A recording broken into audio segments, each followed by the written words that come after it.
el gusto de presentar el resumen informativo semanal de Radio H.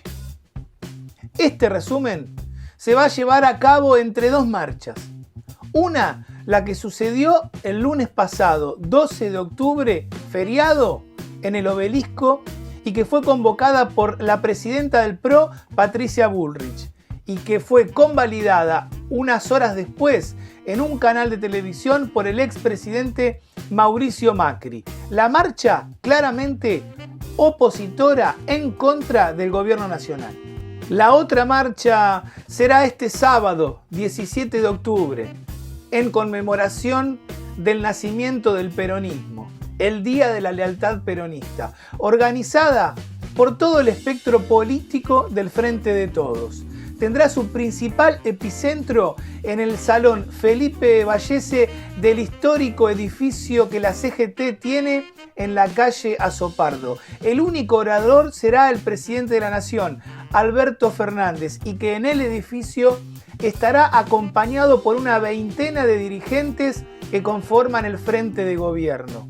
En forma virtual, más de 1 millón de personas acompañará el acto.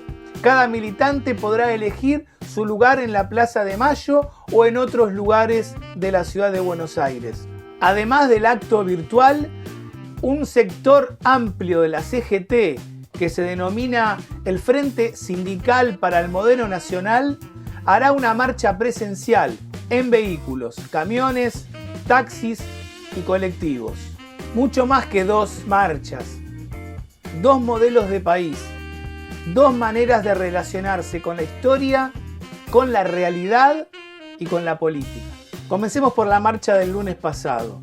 Todos los feriados se vienen dando este tipo de manifestaciones convocadas por la oposición política. A pesar de la pandemia y de la oleada de contagios, siguen saliendo y además cada vez se están poniendo más violentas y más intolerantes. Son marchas que rozan lo antidemocrático. Porque vimos una situación violenta y cuando... En línea con el mismo discurso de odio, Macri reaparece en TN dando una entrevista a Joaquín Morales Solá. Sí, ese mismo periodista que reconoce admirar al dictador tucumano Bussi. Es muy extraño un periodista que en su rol no haga preguntas.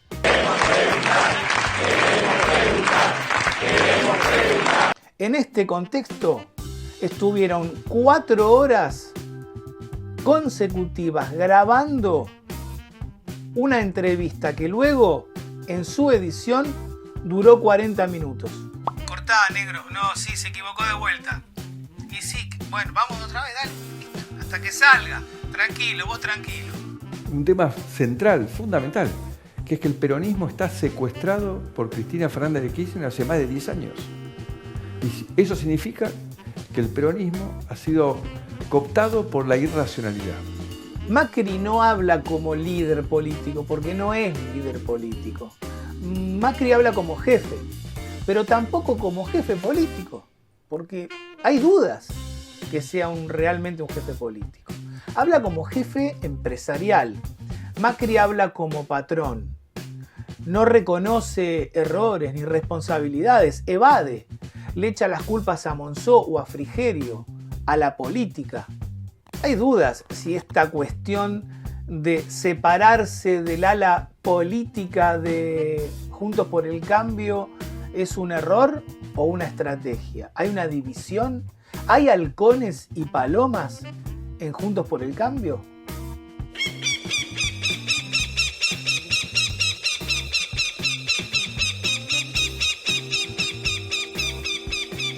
Se pregunta en forma irónica y retórica, ¿para qué sirvió la cuarentena? Eso se pregunta Macri. A ver si escuchamos la respuesta. Macri, para que recuerdes, la cuarentena nos permitió poner de pie un sistema de salud que vos dejaste destruido. Nos permitió crear un Ministerio de Salud que vos cerraste. Nos permitió poner en pie un Ministerio de Ciencia y Tecnología que vos terminaste. Por si no te acordás, nos permitió la cuarentena poner en marcha una serie de hospitales que estaban construidos en el año 2015 y que por decisión de tu gobernadora en la provincia de Buenos Aires nunca se inauguraron. Por si no lo sabés, tuvimos que poner en marcha más de 60 hospitales. Por si no lo sabés, multiplicamos por 2.5 la cantidad de camas de terapia intensiva que había en la Argentina, porque durante tu gestión todo eso no existía, Macri. Y tuvimos que hacerlo durante la cuarentena. El poder real tiene como finalidad profundizar esa grieta que ellos mismos crearon. Nombran innumerablemente a Cristina como el peor de todos los males. Tratan de tironear al presidente para el lugar de los intereses de clase que ellos defienden.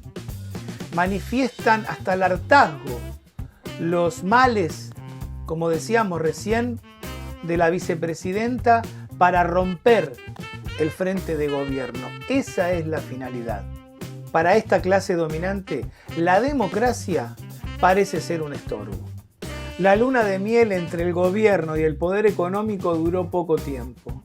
Y esto se evidencia en cada una de las notas y las tapas que publican el diario Clarín o La Nación, que son parte de ese poder y además representantes de ese poder económico. Desde un principio el presidente salió con la bandera blanca, pero se la agujerearon de un flechazo.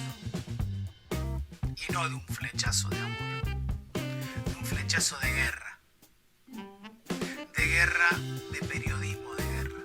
En este escenario de profunda crisis económica por la realidad que enfrenta el gobierno y además lo condicionante de la pandemia, es clave el pacto social.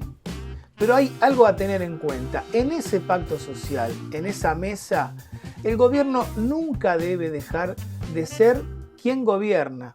Y las corporaciones o el empresariado nunca deben dejar de, quizá, defender sus intereses.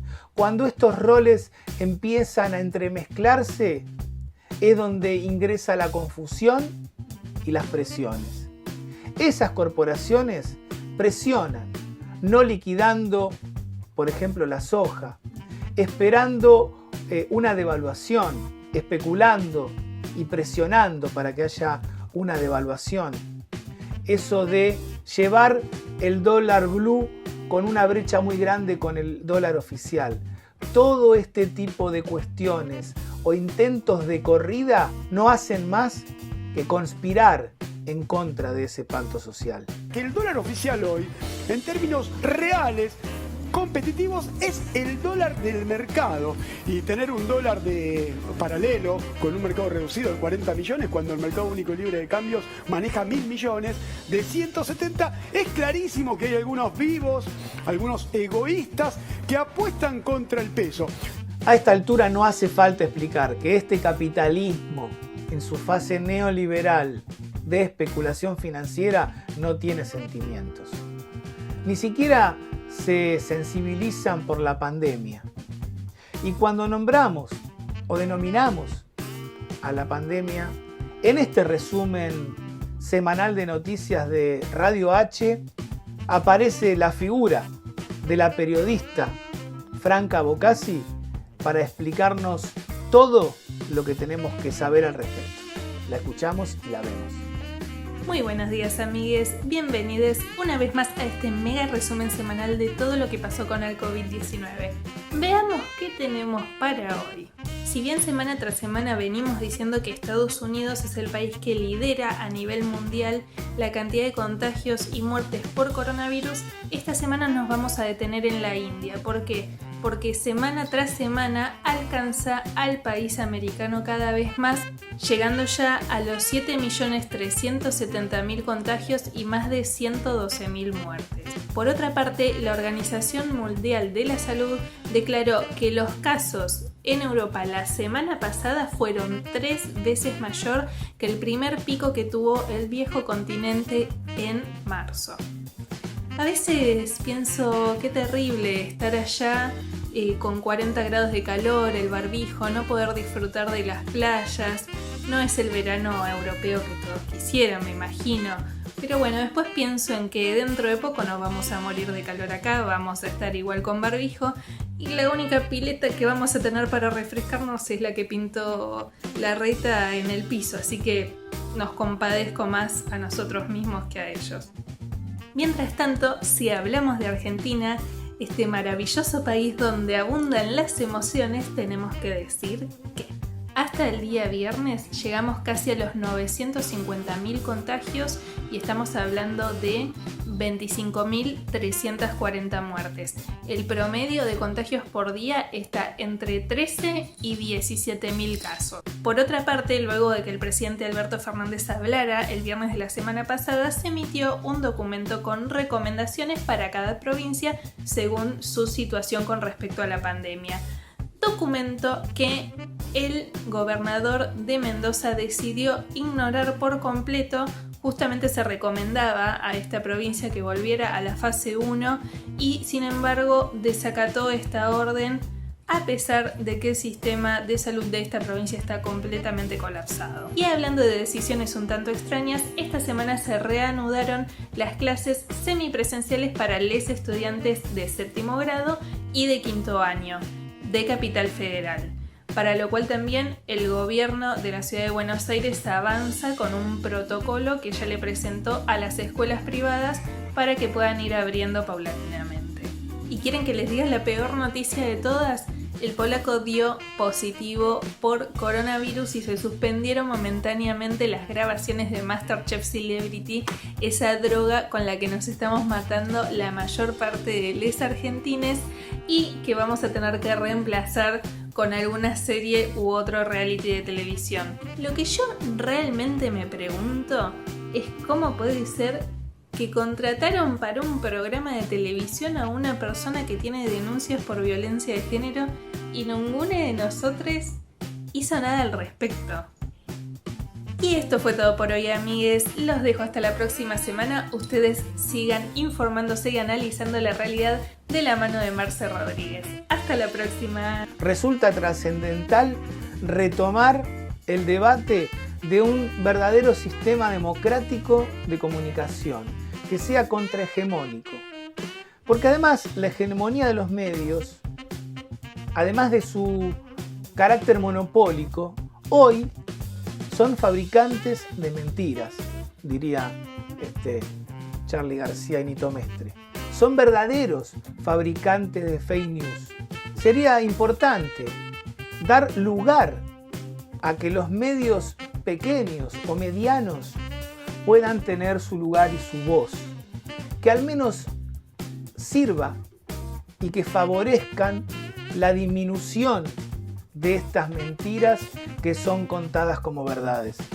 En línea con este tema, la defensora del público Miriam Lewin presentó públicamente un observatorio que sirve para detectar las noticias falsas y busca proteger a la ciudadanía de las noticias que promueven la polarización social y la violencia. Sin embargo, un grupo de 11 diputados de Juntos por el Cambio, entre los que se encuentran Graciela Ocaña, Waldo Wolf y Fernando Iglesias, presentaron una denuncia ante la periodista que es la titular de la Defensoría del Público, acusándola de abuso de autoridad y violencia en los deberes de funcionario público. ¿Cuál es el problema que existe en que haya un observatorio que advierte a la ciudadanía cuando una noticia es falsa o no? La denuncia cayó en un juzgado donde el fiscal es Carlos Stornelli. Casualidad. Obviamente dio curso a la denuncia. La acusación es por supuesta censura previa y ataque a la libertad de expresión. Ataque a la libertad de mentir sistemáticamente sería. Stornelli, fiscal procesado en rebeldía, no asistió a la citación a declaración indagatoria y miren cómo maneja. En lo que declaró. Sí, perdón. Ahí estábamos viendo, repitiendo la imagen. Auto cruza el semáforo en rojo, como ustedes verán. Ahí está. Y se va a toda velocidad, entonces casi se lleva Bueno, por delante ese- un volquete. Hasta aquí el resumen de noticias. Y les propongo que la próxima semana nos volvamos a encontrar en este querido resumen de noticias semanal de Radio H para que juntos y juntas volvamos a analizar la realidad que nos toca vivir.